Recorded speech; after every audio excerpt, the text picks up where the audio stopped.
আমাদের আজকের গল্প প্রাক্তন। কলমে অনামিকা মণ্ডল সেনগুপ্ত। বেঙ্গালুরু এয়ারপোর্টে নেমে একটু হকচকিয়ে যায় রাহি। এবার কোথা থেকে লাগেজগুলো নেবে রে বাবা।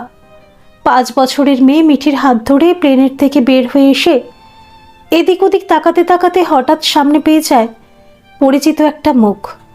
মুখটা কি পরিচিত? না, তা নয়। আসলে ওই পোশাকটা মানে লাল জামাটা পরিচিত। প্লেনে ওর সিটের কোনাকুনি বসেছিল ওই লাল জামা পরা লোকটা।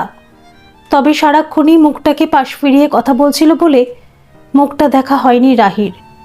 যাক, এর পিছন পিছন গেলে হয়তো লাগেজটা নেওয়া যাবে। লাল জামার পিছনে পিছনে লাগেজ নেওয়ার বেল্টের সামনে এসে দাঁড়ালো রাহি। সবাই ভিড় করে দাঁড়িয়ে আছে, আর পরপর লাগেজগুলো আসছে। তখনই উল্টো দিকে তাকাতেই নজর পড়ে গেল ওই লাল জামার দিকে। চোখটা একটু ভালো করে ঘষে সামনে তাকালো রাহি। ও কি ঠিক দেখছে? সামনে দাঁড়ানো ছেলেটাই কি বিতান? মাম্মা, ওই দেখো, আমার মেকির বাক্সটা এসে গেছে। মেয়ের ডাকে হুঁশ ফেরে রাহির। আরে সত্যি তো, ওই তো লাগেজগুলো এসে গেছে। এক এক করে বাক্সগুলো ট্রলিতে তুলে নিয়ে মেয়ের হাত ধরে বাইরে বের হয়ে এলো সে। এয়ারপোর্টের বাইরের চাতালে এসে ওর বর শোভনের জন্য দাঁড়িয়েছিল রাহি। এমন সময় দেখলো ওই লাল জামা দুটো কফি নিয়ে আসছে। এবার আর চিনতে ভুল হলো না ওর। বিতানি। কপালের কাটা দাগটা একই আছে, কিন্তু একই অবস্থা বিতানের চেহারার। 10 বছর আগের একটা ছবি ভেসে উঠল ওর চোখে। সুন্দর বলতে যা বোঝায় তা কোনোদিনই ছিল না বিতান। তবে ছিপছিপে গড়ন আর উজ্জ্বল একজোড়া চোখ নিয়ে একটা আলাদা আকর্ষণ তৈরি করত। কিন্তু এখন জামার উপর দিয়ে বিশাল বড় একটা ভুঁড়ি প্রকট। এত মোটা হয়েছে যে ঘাড়ে গর্দানে এক হয়ে গেছে। মাথার চুলের অর্ধেকটা উঠে গিয়ে বিশাল বড় একটা টাক পড়েছে। উজ্জ্বল শ্যামবর্ণ এখন রোদে পুড়ে ট্যান পড়ে গেছে। সেই মায়াময় চোখ দুটো চশমার আড়ালে ঢাকা।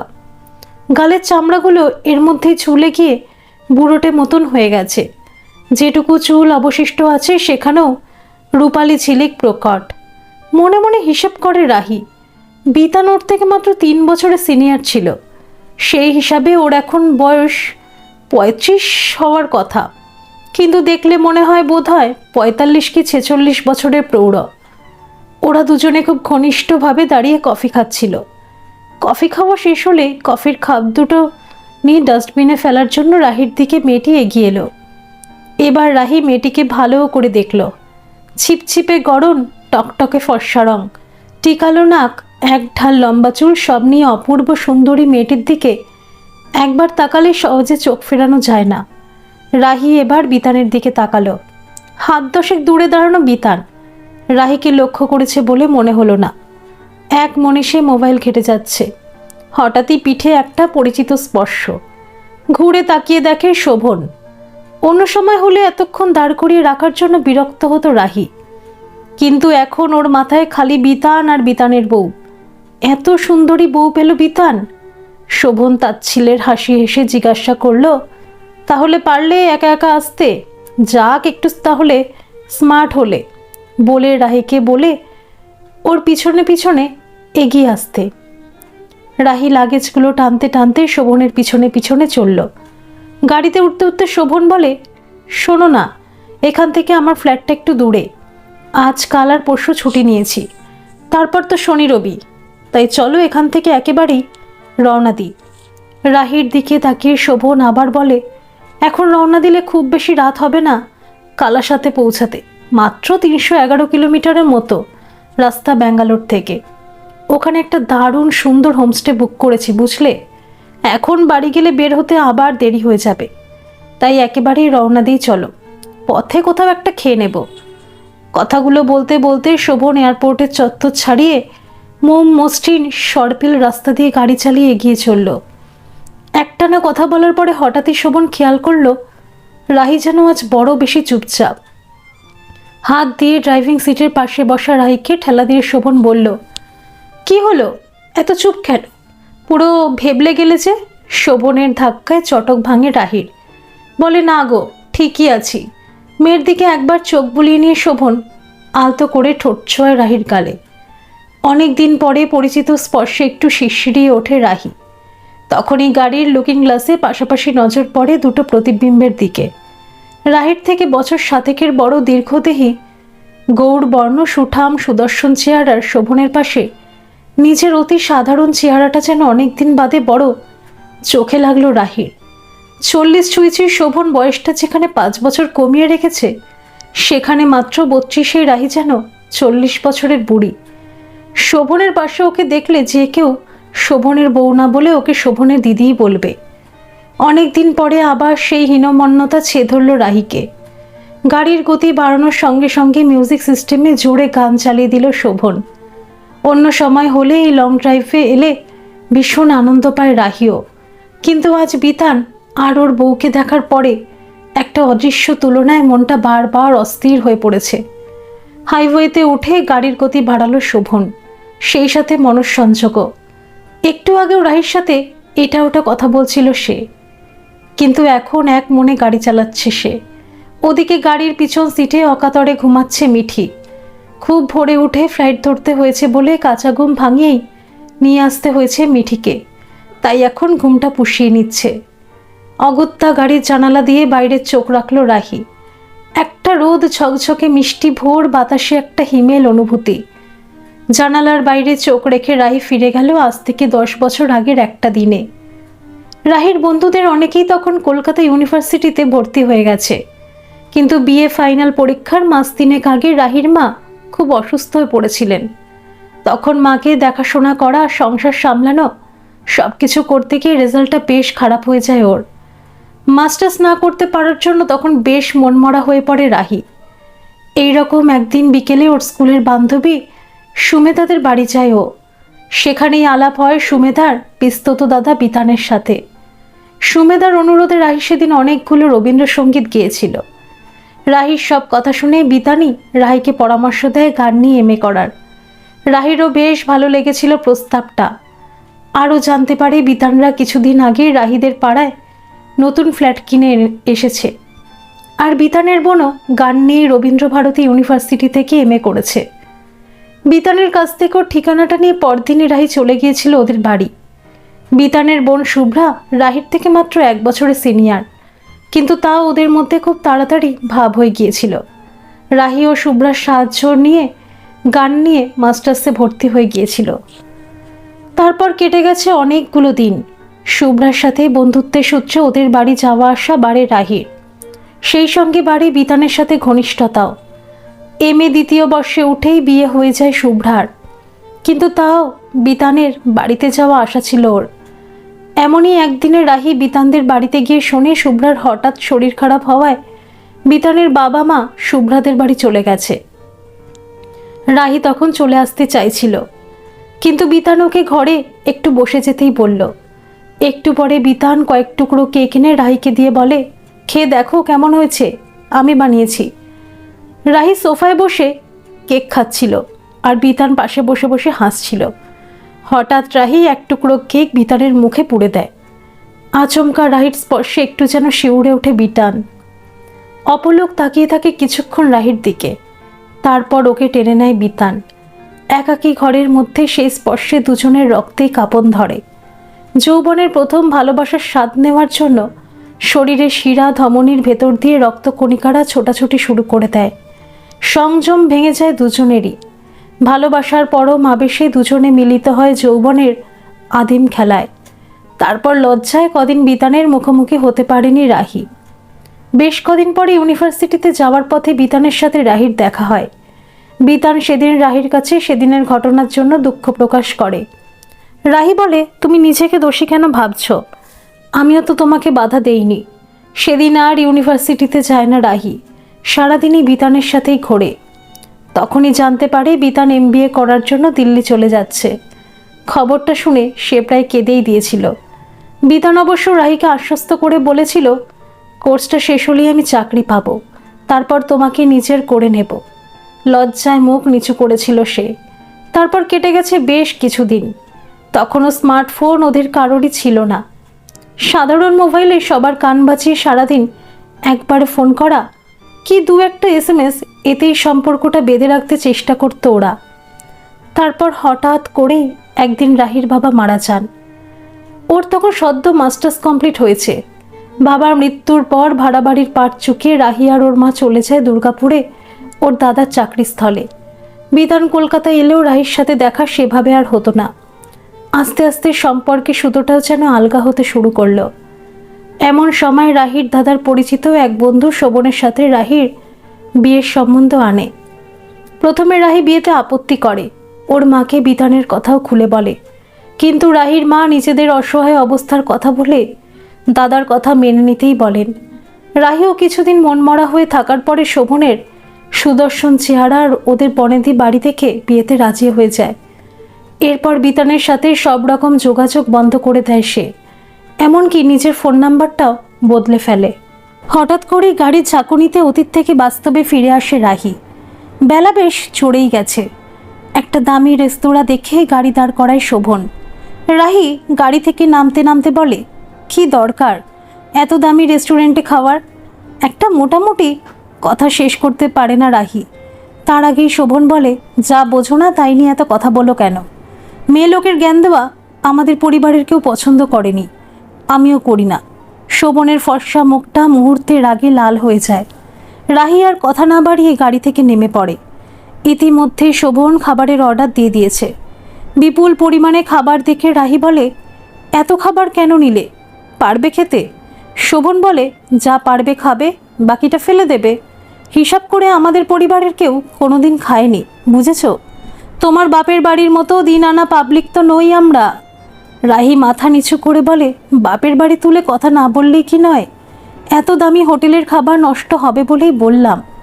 শোভন দাঁত খিচিয়ে বলে, সে নিয়ে তোমাকে ভাবতে হবে না, আমার টাকা, আমি কি করব সেটা আমার চিন্তা, তোমার নয়। রাহি আর কথা না বলে খাবারে মন দেয়। শোভন গজগজ করে বলে, ধুর সা, এইসব পাবলিক নিয়ে বেড়াতে এসেও সুখ নেই, সারাক্ষণ খিটির খিটির করে যাবে। খাওয়া হয়ে গেলে শোভন আবার গাড়ির গতি বাড়ায়। জানলা দিয়ে তাকিয়ে রাহি উদাস হয়ে যায়। বাইরে একটা রৌদ্রোজ্জ্বল সুন্দর দিন।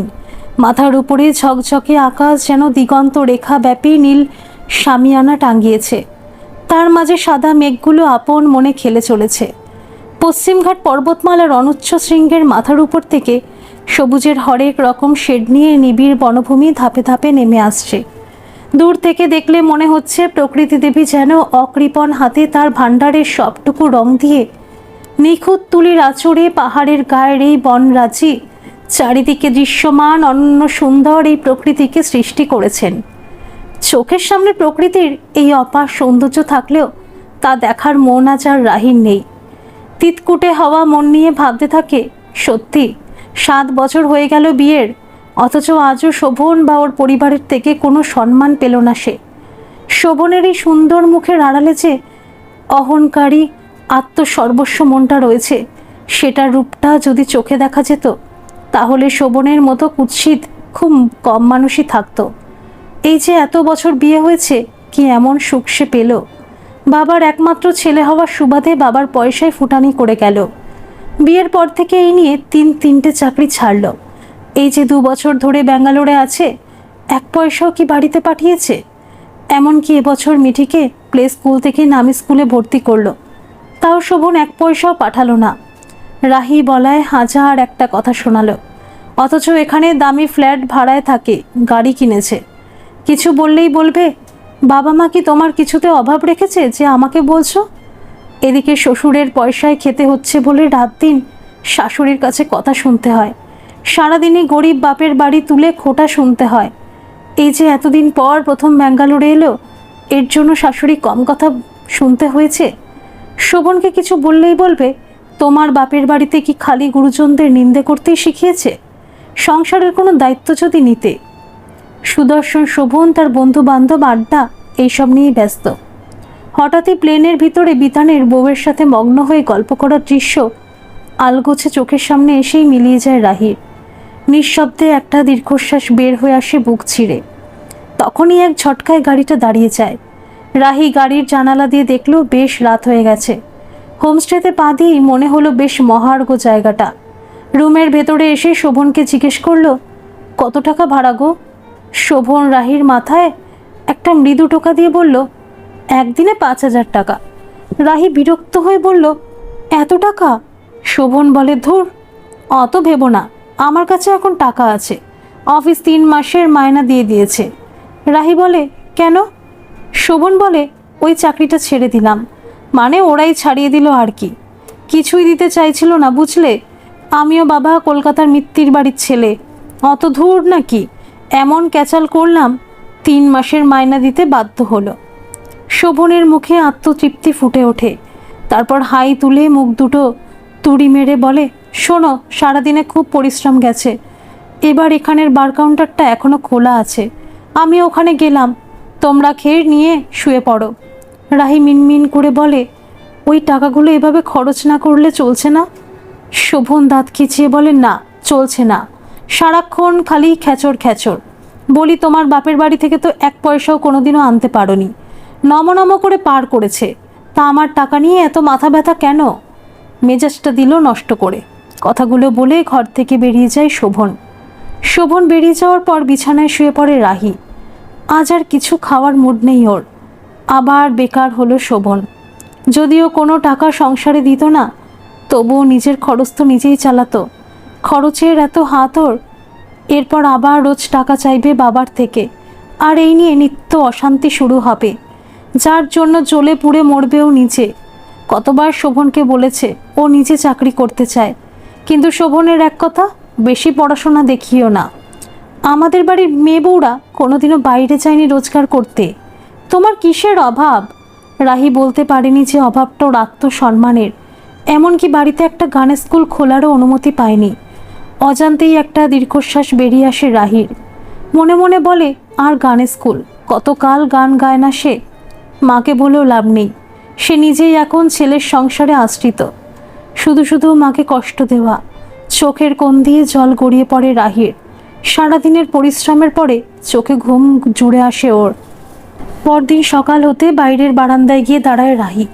বরাবরই ওর সকালে ওঠার অভ্যাস, তবে দুশ্চিন্তায় কাল সারা রাত ঘুম হয়নি ওর। এখন মাথা যন্ত্রণায় ছিঁড়ে পড়ছে, একটু বোধহয় জ্বরও এসেছে। ঘর সংলগ্ন বারান্দা থেকে নামলেই বাগান। বাগানের মাঝে গার্ডেনে চেয়ার পাতা রয়েছে দেখে রাহি পায়ে পায়ে এগিয়ে গিয়ে একটা চেয়ারে আয়েশ করে বসে। একটু আগেই সূর্য উঠেছে, পূব আকাশে এখনো লাল আবিরের খেলা চলছে। দূরে পাহাড়ের উপরের বনের ভেতর থেকে সূর্যের মৃদু আলো এসে বাগানের ফুলগুলোর সাথে যেন লুকোচুরি খেলছে। বাগানের পিছন দিয়ে সবুজ মখমলের মতো ঘাস জমি নেমে গিয়ে নিচের কফির খেতে মিশেছে। প্রকৃতি যেন এখানে আপন মনের মাধুরী মিশিয়ে মায়াময় এক সৌন্দর্য সৃষ্টি করেছে। প্রকৃতির এই অপার সৌন্দর্য দেখতে দেখতে রাহি নিজের সাথে একাত্ম হয়ে গিয়েছিল। এমন সময় হঠাৎ করে একজোড়া নারী পুরুষের ফিসফিসানিতে চটক ভাঙে রাহির। সোজাসুজি তাকিয়ে দেখে একজন পুরুষ একজন মহিলাকে পরম যত্নে পাজাকোলা করে নিয়ে গেট দিয়ে ভেতরে আসছে। রাহির কাছাকাছি এলে ও দেখল বিতান আর ওর বউ। বাগানের চেহারে দেখে সেখানে এনে বউকে বসালো বিতান। রাহির দিকে না তাকিয়ে বলল, excuse me ma'am, can you help us? রাহি বলল, হ্যাঁ, বলুন কি দরকার। এবার বিতান রাহির দিকে তাকালো। ভোরের আলোয় রাহিও বহুদিন পর বিতানের চোখে চোখ রাখল। বিতান বলল, রাহি, তুমি এখানে? রাহি ম্লান হেসে বলল, হ্যাঁ, বেড়াতে এসেছি। বিতানের বউ অবাক চোখে বলল, তুমি ওনাকে চেনো? আশ্চর্য তো, কাল তো আমরা এক প্লেনেই এলাম। এবার বিতান কথা বলে, হ্যাঁ, আমরা আগে এক পাড়ায় থাকতাম। বিতানের কথা শেষ হবার আগে রাহি বলল, কি সাহায্য করতে হবে তা তো জানলাম না। বিতান বলল, পূজা, আমার মিসেস, গাড়ি থেকে নামার সময় অসাবধানে ওর একটা পা গর্তে পড়ে মুচকে গেছে। ও হাঁটতে পারছে না, তাই এখানের কোনো কর্মচারীকে যদি ডেকে দাও তো ভালো হতো। রাহি ডেকে দিচ্ছি বলে অফিসের দিকে এগিয়ে যায়। রুমে এসে দেখে তখনও শোভন আর মিঠি অকাতরেই ঘুমোচ্ছে। রাহির হঠাৎ করেই শরীরে যেন কাঁপুনি শুরু হলো। সে বিছানায় শুয়ে পড়ল। কতক্ষণ শুয়েছিল সে জানে না। হঠাৎ করে শোভনের ধাক্কায় ঘুম ভেঙে গেল ওর। শোভন বিরক্ত হয়ে বলল, কি হলো? ঘুরতে এসে খালি ঘুমাচ্ছ, ঘুরতে যাবে না? রাহি অতি কষ্টে চোখ মেলে বলে, শরীরটা ভালো নয় গো, মনে হয় জ্বর এসেছে। শোভন বিরক্ত মুখে বলল, এসব পাবলিককে নিয়ে ঘুরতে এসেও শান্তি নেই, খালি ঘ্যানর ঘ্যানর, থাকো শুয়ে। তারপর মিঠিকে নিয়ে বের হয়ে যায় ও। একটু পরে ওদের গাড়ির আওয়াজ গেটের বাইরে মিলিয়ে যায়। কতক্ষণ এভাবে শুয়েছিল তাও নিজেই জানে না। হঠাৎ পেটে ছুঁচোর দাপাদাপিতে অতি কষ্টে উঠে বসলো রাহি। সত্যি কাল দুপুরের পর থেকে কিছুই খাওয়া হয়নি ওর। কিছুটা টলতে টলতে বারান্দায় এসে দাঁড়ায় ও।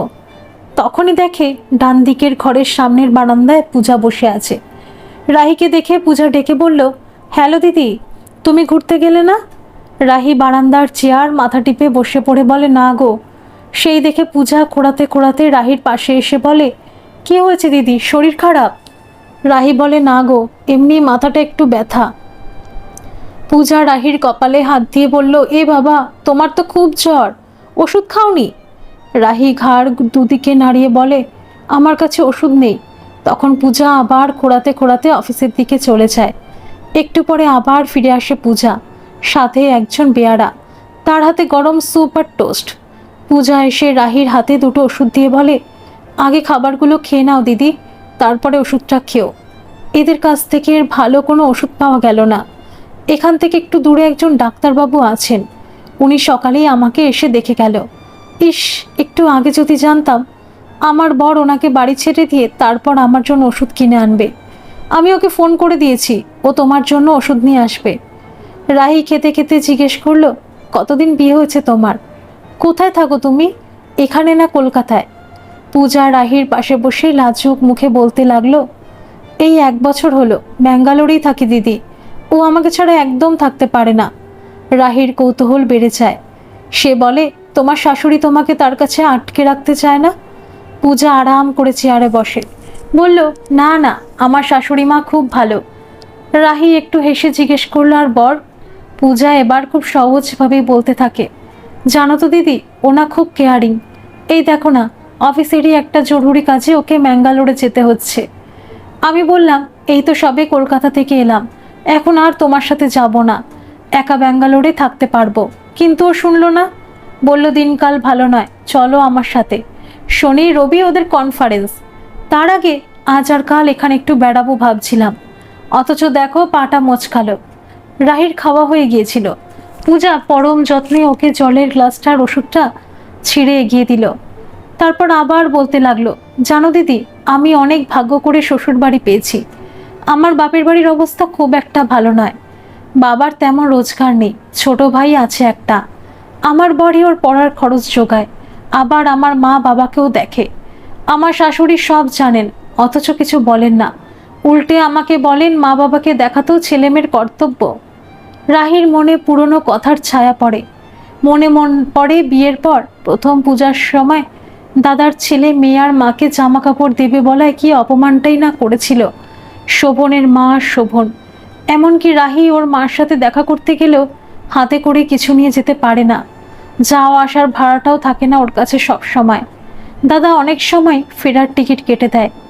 লজ্জায় আজকাল আর মায়ের সাথেও দেখা করতে যায় না রাহি। ওষুধটা খেয়ে আস্তে আস্তে ঘরে চলে এলো রাহি। বিছানায় শুয়ে ভাবতে লাগলো, সত্যি কি ও পারতো না শোভনের সাথে বিয়েটা আটকাতে?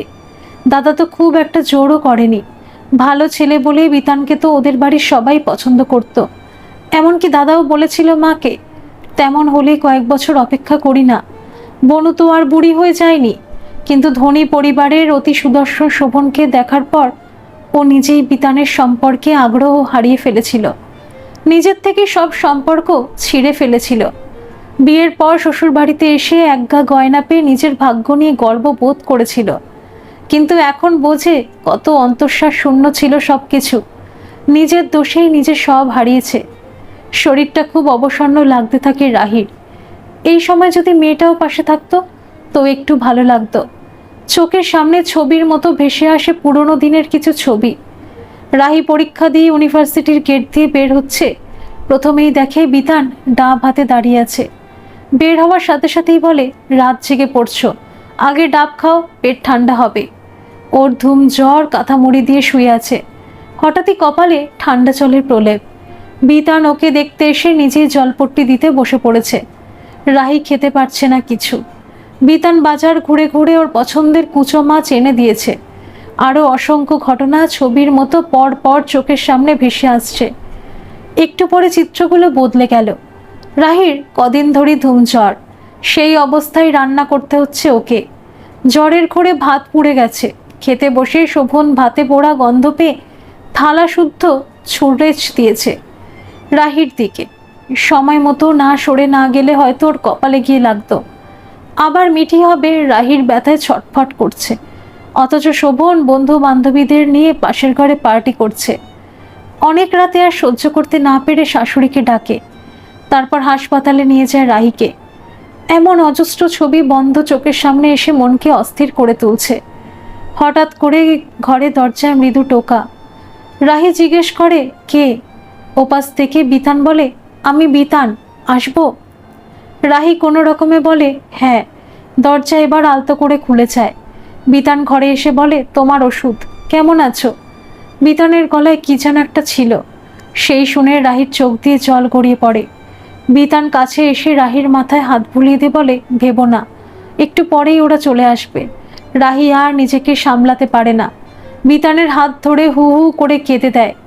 বিতান ও রাহির মাথাটা নিজের বুকের কাছে চেপে ধরে বলে, ওষুধটা খেয়ে নিও, ঠিক হয়ে যাবে। বিতানের স্পর্শে আজ যেন আর সেই ভালো লাগাটা খুঁজে পায় না রাহি, বরং একটা অস্বস্তি লাগে। সে তাড়াতাড়ি নিজেকে মুক্ত করে বাথরুমে চলে যায়। টাওয়াল দিয়ে ঘষে ঘষে মুছে ফেলতে চায় বিতানের স্পর্শটা। বিতানের আর আনা ওষুধটা খেয়ে রাহি এখন বেশ সুস্থ। শোভনরাও ফিরে এসেছে।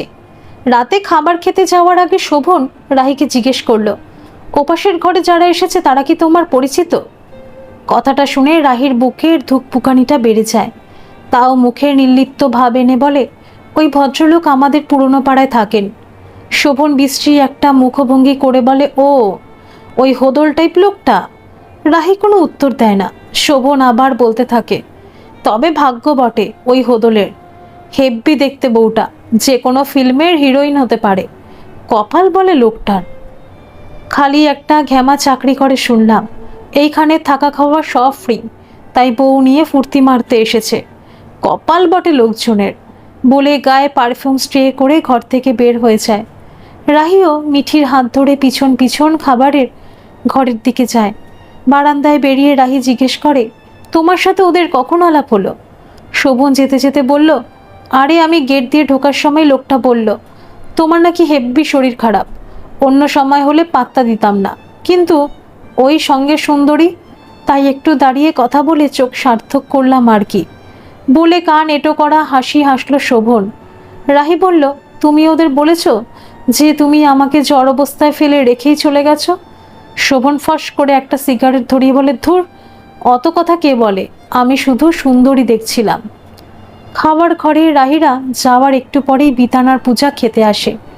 ওদের দেখেই শোভন এগিয়ে গিয়ে বিতানকে বলে, আমার স্ত্রী এখন সুস্থ হয়ে গেছে, সেই আনন্দে চলুন সবাই মিলে বাড়ি গিয়ে সামান্য পানাহার করি। আসলে আমাদের পরিচয়টা একটু সেলিব্রেট করা। আমার স্ত্রীও ড্রিঙ্কস করবে। একটু এটো হাসি হেসে আবার বলে শোভন, আসলে বেড়াতে এসে একটু আনন্দ করা আর কি। বিতান কিছু বলার আগেই পূজা কঠিন স্বরে বলল, আপনারা বাড়ি যান, আমরা যাব না। তারপর বেয়ারাকে ডেকে ওদের খাবারটা ঘরে দিতে বলে বিতানকে নিয়ে ঘরে চলে গেল। ওরা চলে গেলে শোভন চিবিয়ে চিবিয়ে বলল, শালা, পুরো ভেরুয়া তোমার ওই পাড়ার লোকটা। ইচ্ছা ছিল পুরো দমে, কিন্তু বউয়ের হাতের পুতুল। রাহি বিরক্ত হয়ে বলল, তোমারই বা কি দরকার ছিল ওভাবে বলার? বিতান চোখ নাচিয়ে বলল, বলবো না, শ্বশুর বাড়ির পাড়ার লোক, ভাবলাম একটু খাতির যত্ন করি। রাহি আর কথা না বাড়িয়ে খাওয়ায় মন দেয়। একটা বিষণ্ণতা এসে ঘিরে ধরে ওকে। বিতানের হাত ধরে পূজার তৃপ্ত পায়ে ঘরের থেকে বের হয়ে যাওয়ার দৃশ্য বারবার চোখে ফুটে উঠতে লাগলো। ওকে কোনোদিনও পেরেছে এভাবে শোভনের হাত ধরতে? না, সেভাবে একান্তে শোভনের সাথে বের হওয়া হলো কোথায়? বেশিরভাগ সময় তো শোভন একাই বন্ধুদের সাথে ঘুরতে যায়। এমনকি শাশুড়ির শরীর খারাপের জন্য হানিমুনেও যাওয়া হয়নি রাহির। তারপর তো মিঠি এলো, এত বছরে মাত্র দুবার পুরী গিয়েছিল, তাও শ্বশুর শাশুড়ির সাথে ছিল। আজকাল তো শোভন আর ওর সাথে কোথাও যেতেই চায় না। কানাঘুষো শোনে শোভনকে নাকি নিত্য নতুন মহিলাদের সাথে দেখা যায়। সেভাবে দেখলে এবারই প্রথম ওরা একান্তে ঘুরতে এলো, আর এবারই বিতানের সাথে দেখা হতে হলো। কি দরকার ছিল নগ্ন বাস্তবের সামনে এভাবে দাঁড়ানোর? আপন মনে খাবার নাড়াচড়া করে উঠে পড়ে রাহি। পরদিন সকালে রাহিরা ঘুরতে বের হয়। আজ আর শোভনের গাড়িতে যাওয়া যাবে না। পাহাড়ি রাস্তায় ভারী জিপে বনের পথে ঘুরতে যাবে ওরা। গাড়িতে উঠে দেখলো আগেই বিতান আর পূজা বসে আছে। রাহিকে দেখে পূজা বলল, দিদি আমার পাশে এসে বসো। রাহি ওদের পাশেই বসলো। বাইরে সুন্দর ঝকঝকে একটা দিন। অনুচ্চ পাহাড়ের মাথার উপর গাছগুলোতে সূর্যের আলো এসে আলো আঁধারের জাফরি কাটছে। বসন্তের আগমনে প্রেমিক প্রকৃতি নানা রঙের ফুল দিয়ে নিজেকে সাজিয়ে তুলেছে। কিছুক্ষণ পরে একটা ছোট্ট চা বাগানের মাঝে এসে গাড়িটা দাঁড়ালো। চা বাগানের মাঝে ছোট একটা খাবারের দোকান। ওরা নেমে ওই দোকানে চা আর পকোড়ার অর্ডার করলো। দোকানকে বের দিয়ে একটা সিঁড়ি উপরে ছাদ চলে গেছে। রাহি মিঠিকে নিয়ে ছাদের বেঞ্চে বসে চা বাগানের শোভা দেখছিল। মিঠি আপন মনে দুদিন আগে শোভনের কিনে দেওয়া বারবি ডলটা নিয়ে খেলছিল। রাহি উপর থেকে নিচের দিকে তাকিয়ে দেখল দোকানের পিছন দিয়ে একটা সিঁড়ি নেমে গেছে নিচের ছোট্ট ফুলের বাগানে। বিতান আর পূজা হাত ধরাধরি করে ওই বাগানে গিয়ে ঢুকলো। পথের দুপাশে নানা রঙের ফুল। বিতান বাগানে পড়ে থাকা একটা রঙিন ফুল তুলে পূজার চুলে পরম ভালোবাসায় গুজে দিল। সেদিকে তাকিয়ে রাহির বুকটা আবার টনটন করে উঠল। রাহি অন্যদিকে মুখ ফেরালো। হঠাৎ একটা ক্যাচাত শব্দে হুঁশ ফেরে রাহির। নিচের দিকে তাকিয়ে দেখলো বাগানে ঢোকা আর গেটের একটু পাশ করে নিজেকে আড়াল করে শোভন ক্যামেরা হাতে দাঁড়িয়ে ছবি তুলছে। তারপর তাকিয়ে দেখলো একটু দূরে বাগানের দোলনায় পূজা বসে দোল খাচ্ছে আর বিতান পিছনে দাঁড়িয়ে দোলনায় মৃদু ধাক্কা দিচ্ছে। অসাবধানে পূজার শাড়ির আঁচল কোলের উপরে পড়ে গেছে আর ব্লাউজেরও একটা হুক খুলে বুকের বেশ কিছুটা অংশ অনাবৃত হয়ে গেছে। রাহির এবার মাথায় বিদ্যুৎ খেলে গেল। শোভন কিসের ছবি তুলছে? তবে কি, হ্যাঁ, ওই তো শোভনের ক্যামেরা জুম করা। শোভন লুকিয়ে পূজা আর অনাবৃত বুকের ছবি তুলছে না তো? তেমন প্রকৃতি প্রেমী তো নয়। রাহি আর থাকতে পারল না, বিকৃতভাবে চিৎকার করে ডাকলো, পূজা। রাহির ডাকে শোভন তাড়াতাড়ি রাস্তায় চলে এলো। পূজা রাহির দিকে তাকিয়ে জিজ্ঞেস করলো, কি হয়েছে দিদি? রাহি হতভম্বের মতো বলল, মনে হয় চা হয়ে গেছে। তখন ওরা দুজনে দোকানে চলে এলো। চা আর পকোড়া খেতে খেতে বারবার করে রাহির দিকে তাকাচ্ছিল বিতান। সেটা লক্ষ্য করে রাহির মনে তোলপাড় শুরু হয়ে গেল। বিতান কি ভাবলো?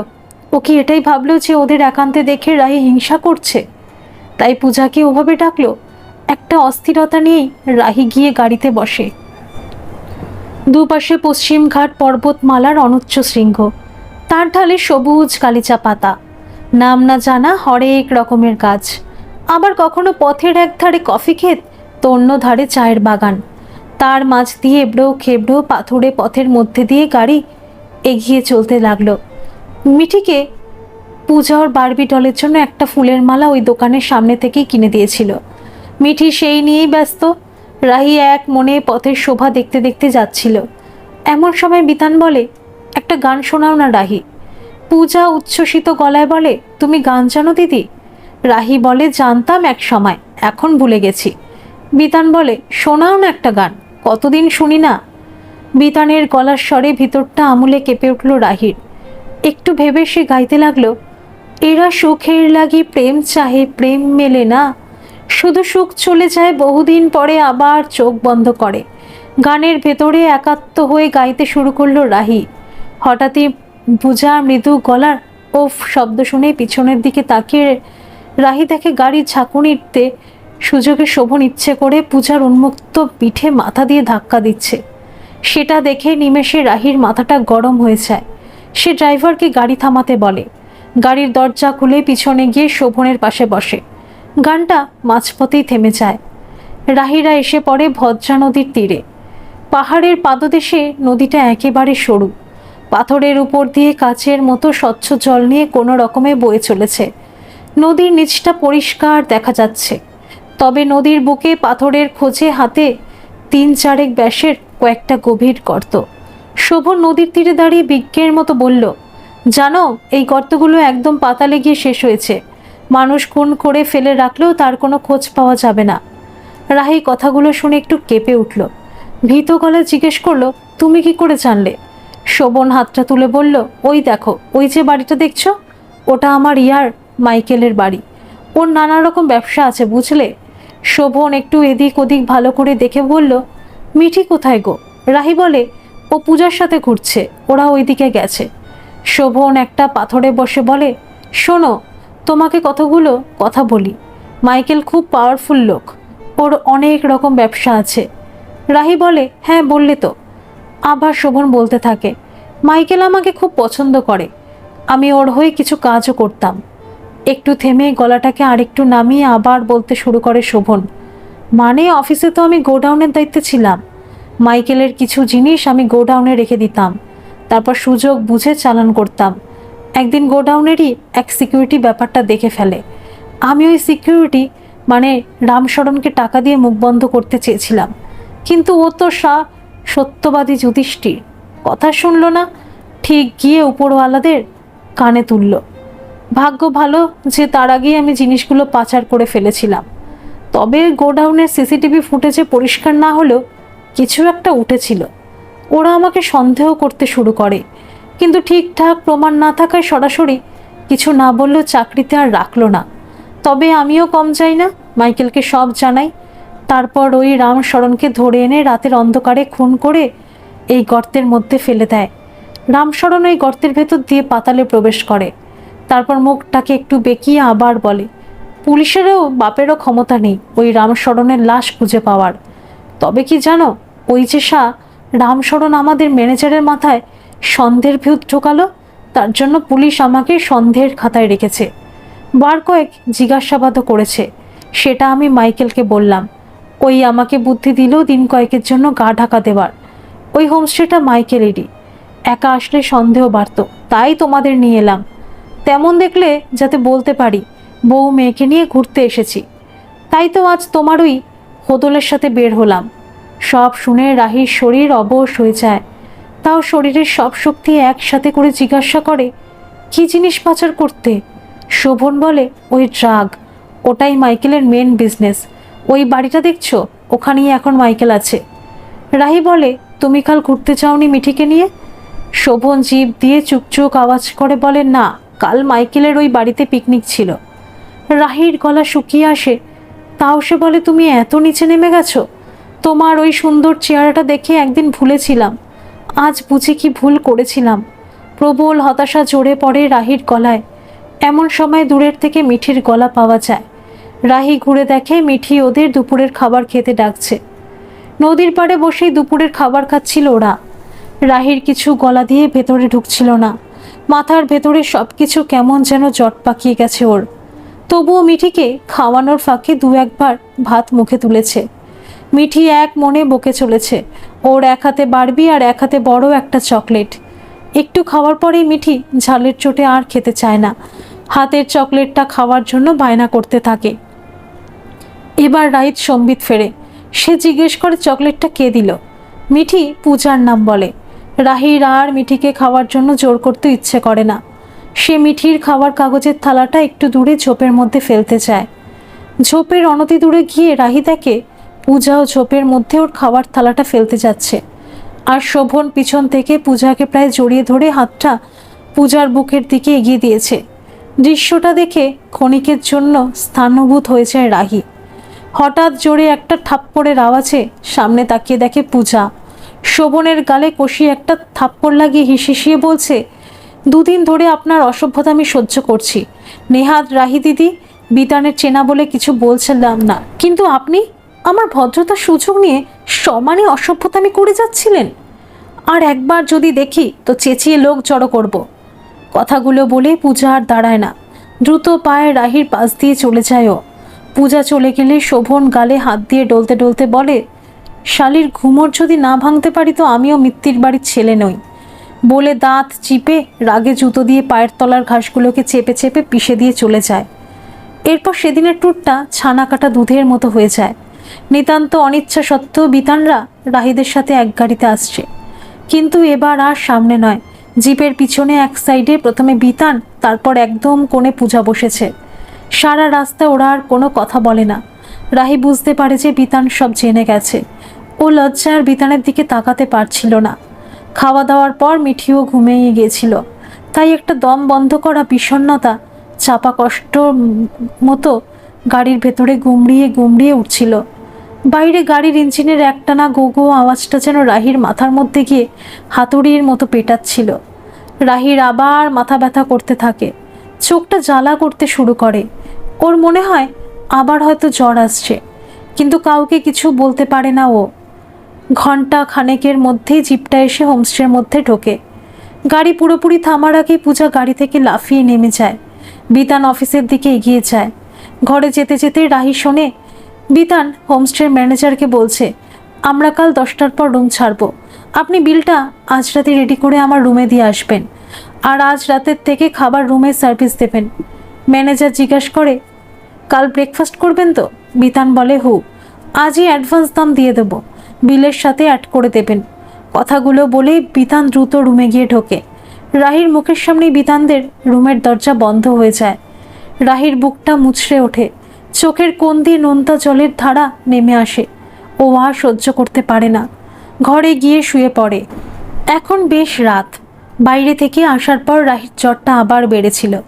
শোভন অবশ্য ওসব দিকে নজর না দিয়ে বাড়ি চলে গেছে। মিঠিও সারা দিনের পরিশ্রমের পরে ঘুমিয়ে গিয়েছিল। এখন মিঠির ঘুম ভেঙেছে। ও মায়ের কাছে খাবারের জন্য বায়না করছে। অতি কষ্টে রাহি বিছানা ছেড়ে উঠে দেখে তখনও শোভন ঘরে আসেনি। এদিকে ঘড়ির দিকে তাকিয়ে দেখে প্রায় 11টা বাজতে চলেছে। মিঠিকে ঘরে রেখে রাহি ডাইনিং রুমে যায়, কিন্তু ওখানে গিয়ে দেখে ঘর বন্ধ হয়ে গেছে। কি করবে ভাবতে ভাবতে ওর মনে পড়ল সঙ্গে তো মিঠির দুধ আছে, যদি একটু গরম জল পায় তা দিয়ে দুধ গুলে তার সাথে বিস্কুট দিয়ে আজ রাতের মতো মিঠিকে খাওয়ানো যায়। সেই ভেবেই রান্নাঘরের দিকে যায় রাহি।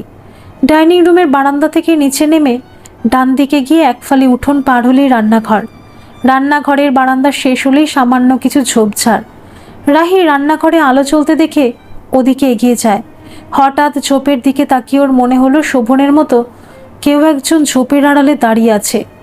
রাহির বুকটা ছ্যাদ করে উঠল। শোভন আবার ওখানে কি করছে? আবার কোনো অপকর্ম করছে না তো? এমন সময় রান্নাঘরের থেকে একটা বেয়ারাকে বের হতে দেখে রাহি এগিয়ে যায় রান্নাঘরের দিকে। বেয়ারাটার কাছে গরম জল চাইতে সে বলল, मैडम आप ज़रा यहाँ पे रुकिए, मैम आपके लिए गर्म पानी लेके आ रहा हूँ। বলে বেয়ারাটা আবার রান্নাঘরে ঢুকে যায়। রাহি রান্নাঘরের বারান্দা থেকে নিচের উঠোনে নেমে আসে। বসন্তের শুরুতে একটা হিমহিম হাওয়া দিচ্ছে। সেই হাওয়ার রাহির শরীরের তাপ যেন একটু কমেছে। কাছাকাছি কোনো বুনো ফুলের ঝোপের থেকে একটা মিষ্টি গন্ধ আসছে। 2-1 দিনের ভেতরে মনে হয় পূর্ণিমা। মাথার উপরে থালার মতো গোল করে চাঁদ উঠেছে। চারিদিকে জ্যোৎস্নার আলোয় ফটফট করছে। হঠাৎ করে শোভনের চাপা গলার আওয়াজে রাহি কৌতূহলী হয়ে দেখে শোভনও তখনও রাহির দিকে পিছন ফিরে ঝোপের আড়ালে দাঁড়িয়ে আছে। কি করছে ওখানে শোভন?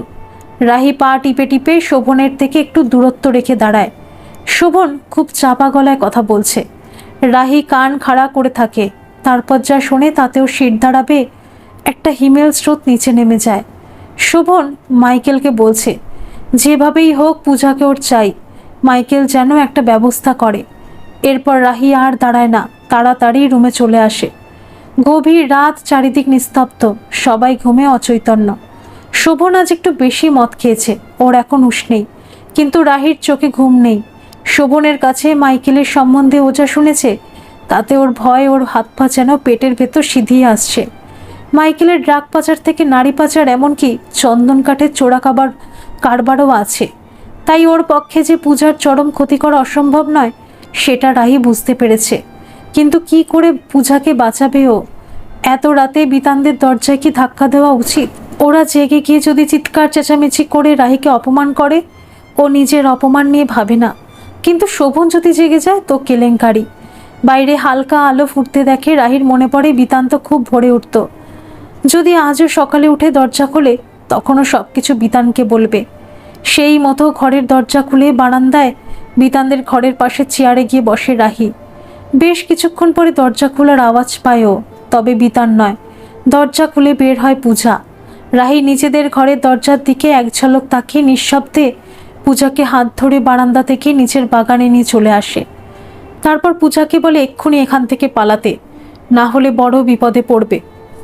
পূজা কারণ জিজ্ঞেস করলে রাহি চারিদিকে তাকিয়ে চাপা গলায় সংক্ষেপে সব বলে। রাহির কথা শুনে পূজা আর দাঁড়ায় না। ঘরে গিয়ে একটু পরে চুপি চুপি হোমস্টে ছেড়ে চলে যায়। ও ওদের গাড়ির শব্দে দূরে মিলিয়ে গেলেও নিশ্চিন্ত হয় রাহি। একটু বেলা করেই শোভন ঘুম থেকে উঠল। সারা রাত জাগার পরে রাহি তখনও ঘুমোচ্ছে। শোভন রাহির ঘাড়ে এক ধাক্কা দিয়ে ওর ঘুম ভাঙায়।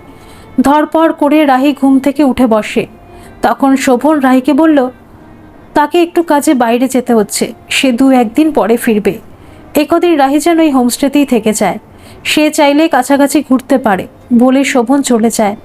শোভন চলে যাওয়ার পরে মিঠি আশেপাশে কোথাও একটা ঘুরতে যাওয়ার বায়না করে। রাহিও ঘুম থেকে উঠে ফ্রেশ হয়ে নিয়ে মিঠিকে নিয়ে খাবারের ঘরের দিকে যায়। কাল থেকে পেটে তেমন কিছু পড়েনি, আজ খুব খিদে পাচ্ছে রাহির। খাবার ঘরে গিয়ে টোস্ট আর অমলেটের অর্ডার করলো সে। খাবার ঘরের পিছনের দিকে জানালার ধারে চেয়ার টেনে বসলো সে। খাবার খেতে খেতে জানালা দিয়ে বাইরে তাকালো রাহি। সত্যি কি সবুজ আর সুন্দর এই জায়গাগুলো। সামনের দিকে তাকালে দূরের পাহাড়ের মাথায় ঘন সবুজ বন, তার মাথার উপর দিয়ে সূর্যের আলো এসে পড়েছে বনের মাথার উপর। দূর থেকে দেখে মনে হচ্ছে সবুজ কাপড়ের উপরে যেন হলুদ বাটিকের প্রিন্ট করা হয়েছে। চারিদিকে কত রকমের সবুজের শেড, মাথার উপরে ঝকঝকে নীল আকাশ। মাঝে মাঝে নাম না জানা পাখিরা যেন আকাশের বুক ছিঁড়ে দিগন্ত লোকের উদ্দেশ্যে যাত্রা করেছে। খাবার খাওয়ার পরে চা খেতে খেতে রাহি জানলা দিয়ে বাইরেটা দেখছিল। হঠাৎ ওর নজর নিচে রাস্তার দিকে চলে যায়। খাবার ঘরের পিছনেই হোমস্টের বাউন্ডারির নিচু পাঁচিল, তার একটু পরেই পিচ রাস্তা।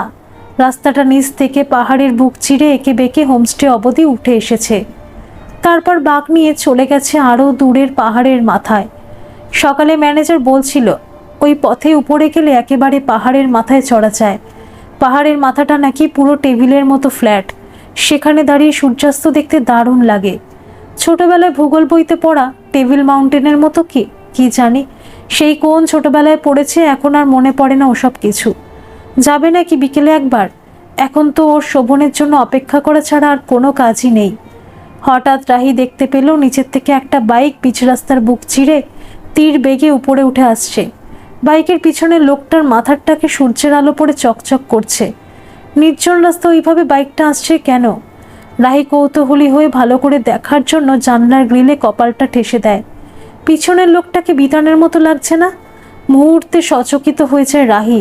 হ্যাঁ, বিতানই তো। ও বাইকে করে কেন আসছে এখানে? তাহলে পূজা কোথায়?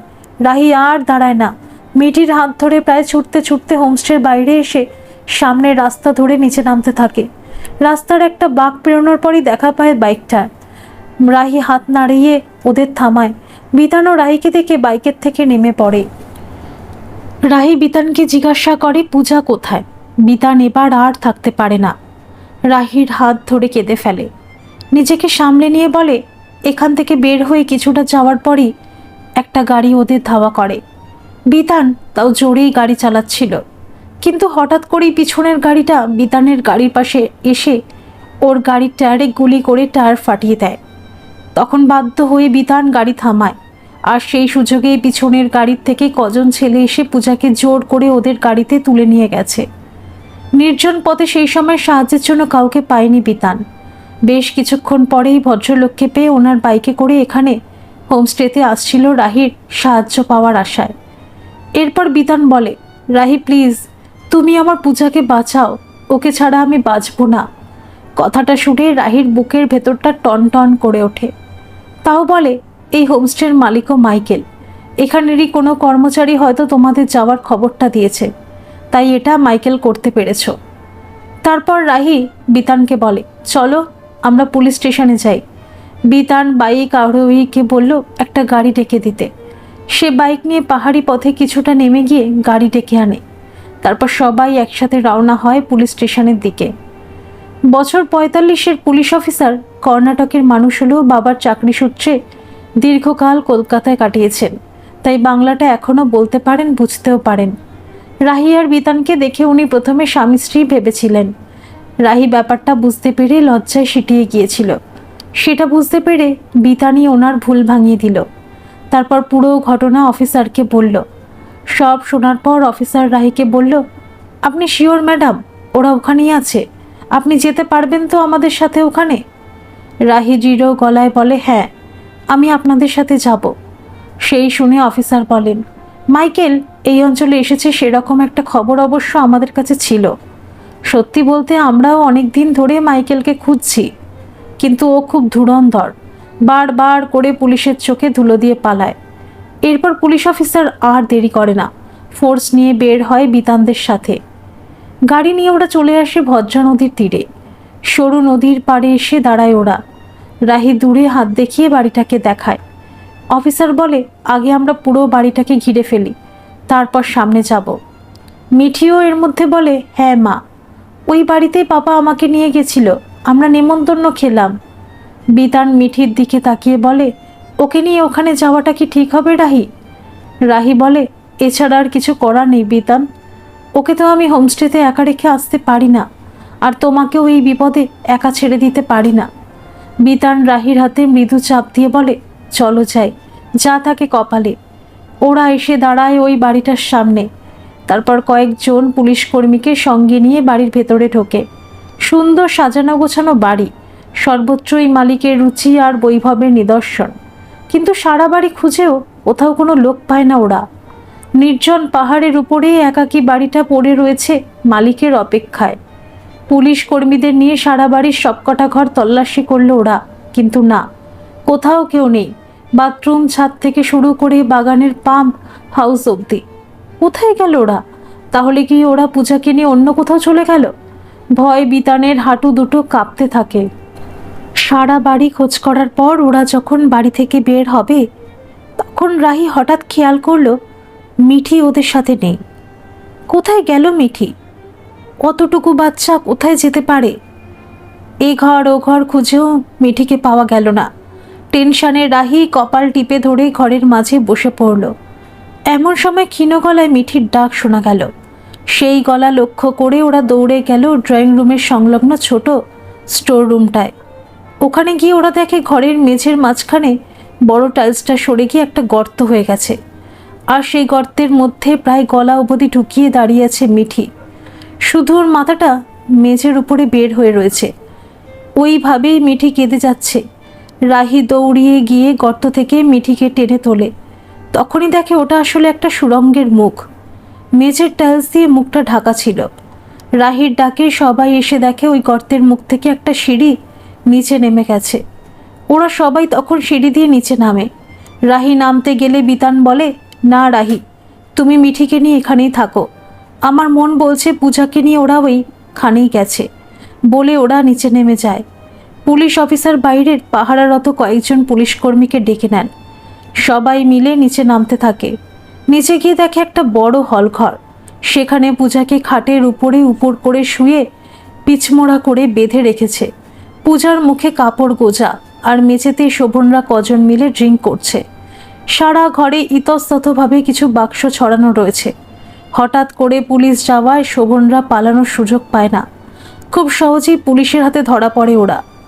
বিতান গিয়ে পূজার বাঁধন খুলে দেয়। পূজা তাড়াতাড়ি খাটের থেকে নেমে আসে। পুলিশ অফিসার একটা বাক্স একটু খুলে বলে, মনে হচ্ছে ড্রাগ, কিন্তু মাইকেল কোথায়?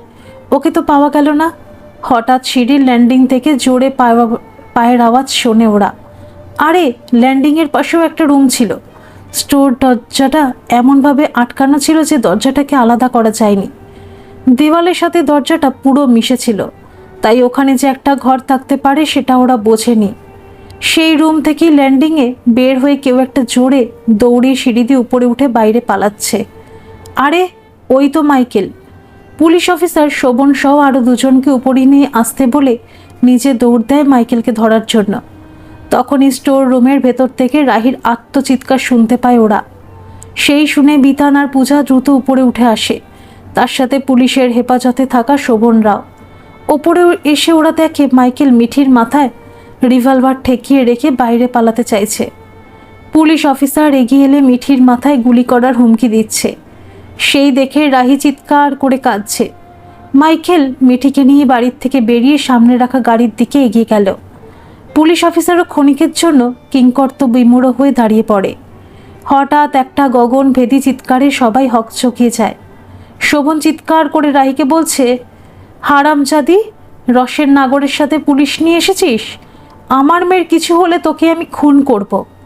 ওর চিৎকারে সবাই একটু হকচকিয়ে যায়। সেই সুযোগে সর্বশক্তি দিয়ে পুলিশের হাত থেকে নিজেকে ছাড়িয়ে নিয়ে শোভন এক দৌড়ে গিয়ে মাইকেলের উপরে পড়ে।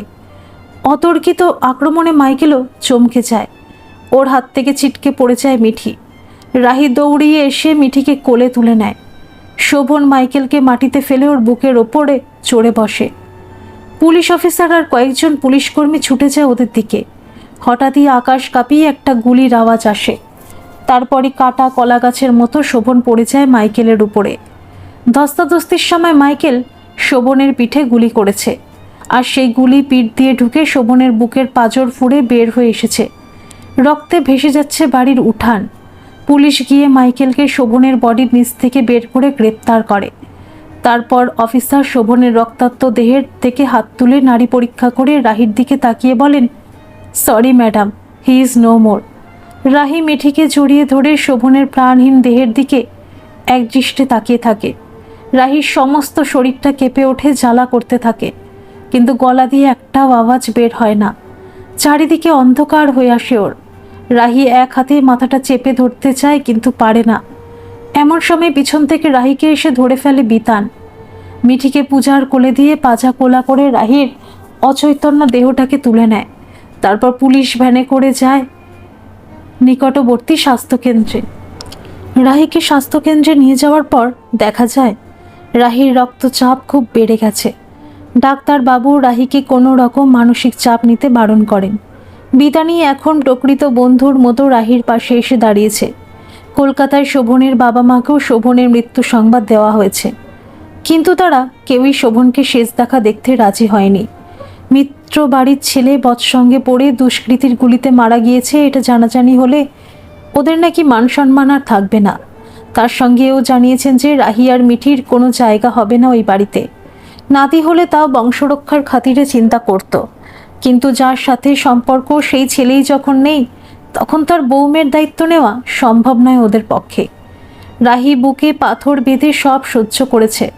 শোভনের মৃতদেহ দাহ করে রাহি বিতানের ব্যাঙ্গালোরে ফ্ল্যাটে এসে উঠেছে।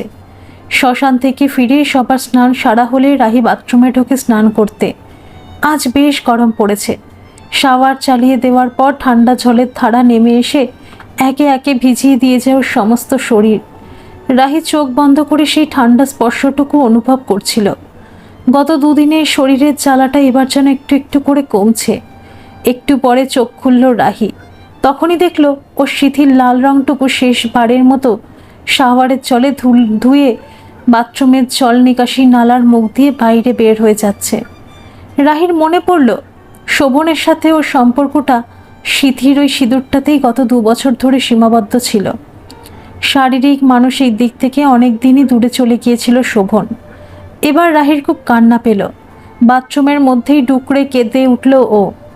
শোভন মারা যাওয়ার পর এই প্রথম রাহির 2 চোখ ছাপিয়ে জল এলো। একটু পরেই বিতানের গলা শুনতে পেল রাহি। বাথরুমের দরজার বাইরে দাঁড়িয়ে বিতান রাহিকে বলছে, তুমি ঠিক আছো তো রাহি? রাহি কান্না জড়ানো গলায় বলল, ঠিক আছি। তারপর তাড়াতাড়ি বাথরুম থেকে বের হয়ে এলো সে। 2 দিন পরে বিতান অফিস থেকে ফিরে রাহিকে ডেকে বলল, তোমার জন্য আমার অফিসে একটা কাজের ব্যবস্থা করেছি রাহি। তুমি আপাতত আমার এখানে থেকেই চাকরি করো, তারপর অন্য কোথাও থাকার ব্যবস্থা করে নিও। সেই শুনে পূজাও রাহির গলা জড়িয়ে ধরে বলে, হ্যাঁ দিদি, তুমি আমাদের এখানেই থেকে যাও। দেখো না, একা একাই দূর দেশে পড়ে আছি। তুমি থাকলে মনে হবে আমার সঙ্গে আমার দিদিও আছে। মিঠিকে এখানে স্কুলেই ভর্তি করে দেব। রাহি একটা ম্লান হাসি হেসে পূজার মাথায় হাত দিয়ে বলে, পাগলি মেয়েটা। মিঠির ঘুমের জন্য ঘ্যান ঘ্যান করছিল। পূজা তাই মিঠিকে রাতের খাবার খাইয়ে ঘুম পাড়াতে নিয়ে চলে গেল। বিতান ল্যাপটপ খুলে অফিসের কাজ নিয়ে বসলো। একটু পরে রাহি একটা বটুয়া এনে বিতানের হাতে দিল। বিতান বলল, কি আছে এতে? রাহি উদাস চোখে বটুয়াটার দিকে তাকিয়ে বলল, এতে আমার বিয়ের সব গয়না আছে। তুমি এগুলো বিক্রি করে টাকা এনে দিতে পারবে বিতান? আর কলকাতায় ফেরার 2টো প্লেনের টিকিট। বিতান অবাক হয়ে বলে, তুমি এখানে থাকতে চাইছো না কেন রাহি? আমি তো তোমাকে আমার বাড়িতে থাকতে বলিনি। চাকরিটা হয়ে গেলে চলে যেও। অনেক নিরাপদ জীবন এখানে তুমি পাবে। আর শোনো, পূজার অনুরোধেই চাকরিটার ব্যবস্থা আমি করেছি। আমার দয়া ভেবো না। রাহি বিতানের দিকে পূর্ণ দৃষ্টিতে তাকায়। বিতান সেই চাউনির মধ্যে 10 বছর আগের রাহিকে যেন খুঁজে পায়। রাহি ধীর গলায় বলতে থাকে, আমি জানি বিতান, পূজা আমাদের খুব ভালোবাসে, ও আমাদের প্রকৃতই শুভাকাঙ্ক্ষী। বিতান বলে, তুমি ওর জীবন বাঁচিয়েছো রাহি, তার জন্য তোমাকে জীবনের চরম মাসুলটা গুনতে হয়েছে। তুমি ওর কাছে দেবী, বুঝলে? রাহি মাথা ঝাঁকিয়ে কাষ্ঠ হাসি হেসে বলে, তাই তো চলে যেতে চাই, পূজার কাছে আজ আমি দেবী। কিন্তু বিতান, আসলে আমি তো রক্ত মাংসের মানুষ, সত্যি তো দেবী নই। তোমার সাথে তোমার অফিসে কাজ করতে করতে যদি মুহূর্তের ভুলে আবার তোমাকেই চেয়ে বসি বিতান, তখন আমি দেবী থেকেও ডাইনিও তো হয়ে যেতে পারি। ভুলে যেও না, তুমি আমার প্রাক্তন, যার স্মৃতি বুকের মাঝে একটা গোপন কুঠুরিতে অতি সযত্নে রেখে দিয়েছিলাম। শরীর মনের চরম অপ্রাপ্তির দিনে যে স্মৃতিগুলোকে বের করে মনের আয়নাতে ফেলে দেখতাম, চেষ্টা করতাম সেই স্মৃতিগুলোকে বেরঙিন হয়ে ফিকে হয়ে যাওয়া আটকাতে। কিন্তু সময় বড় আজব বস্তু, সে এসে ধুলোর প্রলেপ লাগিয়ে ধূসর করে দিত আমার সেই মণি মাণিক্যগুলোকে। একটু থেমে আবার বলতে থাকে রাহি, জানো বিতান, ব্যাঙ্গালোর এয়ারপোর্টে তোমাকে যখন প্রথম দেখলাম তখন মনে হলো এত চেহারার পরিবর্তন হয়ে গেল বিতানের। এরপর তো আমার স্মৃতির সাথে আর মিলবেই না কিছু। কিন্তু পরে বুঝলাম বাইরের চেহারাটার পরিবর্তন হলেও ভেতরের মানুষটা তো একই আছে, সেই আগের মতোই সৎ, পরোপকারী, সহানুভূতিশীল। আর এই বিতানকেই তো একদিন আমি ভালোবেসেছিলাম, একবার মোহে পড়ে শোভনের রূপে ভুলে গিয়ে ভালোবাসাকেই হারিয়ে ফেলেছিলাম। আর নয় গো, আবার যদি কোনো মোহের জালে নিজেকে জড়িয়ে ফেলি। রিপুর তাড়না জয় করা বড় কঠিন বিতান। এতগুলো কথা বলে রাহি হাঁপাতে থাকে, তারপর আবার বলে, পূজা বড় ভালো মেয়ে গো, বড্ড সরল, ওকে ভালো রেখো। বিতান কোনো কথা না বলে ঘাড় নাড়ায়, তারপর গয়নার পুটুলিটা টেবিল থেকে তুলে বলে, এই গয়নাগুলো তুমি নিয়ে এসেছিলে কেন রাহি?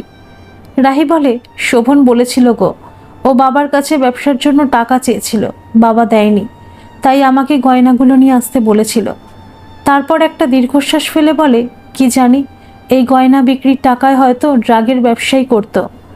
ক্লান্ত স্বরে আবার বলে রাহি, আমার এখন টাকার দরকার বিতান, আর এগুলিই আমার একমাত্র সম্বল।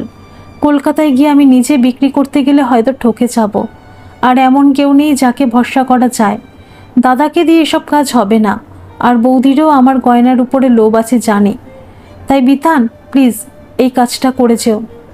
বিতান ঘাড় নাড়িয়ে বলে, বেশ, করে দেব।